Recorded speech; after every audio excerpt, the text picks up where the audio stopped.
ፀሐይ በምስራቅ መውጣቷን ትታ በምዕራብ ልትወጣ እንደምትችል ጥናቶች አረጋገጡ። በነብዩ ሰለላሁ ዐለይሂ ወሰለም ከተገለጹ 10 የፍርዱ ቀን የቂያማ ታላላቅ ምልክቶች አንዱ የሆነው የፀሐይ ከተቃራኒ አቅጣጫ መውጣትን ጉዳይ ሳይንቲስቶች በጥናት አስደግፈው ማረጋገጣቸውን ቀጥለውበታል።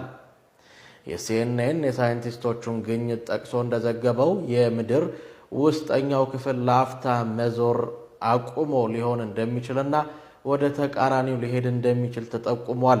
መሬት የተለምዶ መሽከርከሯን እያቆመች ነው ያሉት ሳይንቲስቶቹ ከጥቂት አስርተ ዓመታት በኋላ ፀሐይ በተቃራኒው በምዕራብ ልትወጣ እንደምትችል ተተንብየዋል።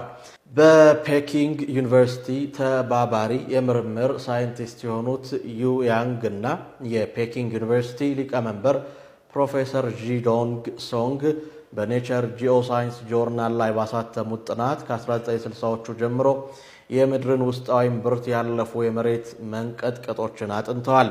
ከ2009 ጀምሮ ቀደም ሲል በጊዜ ሂደት የተለዋወጠው የመሬት መንቀጥቀጥ መዛግብት ትንሽ ልዩነት ማሳየቱን ያመላከተው የሳይንቲስቶቹ ጥናት ለዚህም የውስጣዊው ኮር ሽክርክር ለአፍታ ቆሟል የሚል ሐሳብ አቅርቧል። ሳይንቲስቶቹ በጥናታቸው ውስጣዊው ኮር በቅርብ ጊዜ ውስጥ መዞር እንዳቆመና ወደ ኋላ መመለስ እያጋጠመው መሆኑን የሚያሳዩ አስገራሚ ምልከታዎችን እናያለን ብለዋል።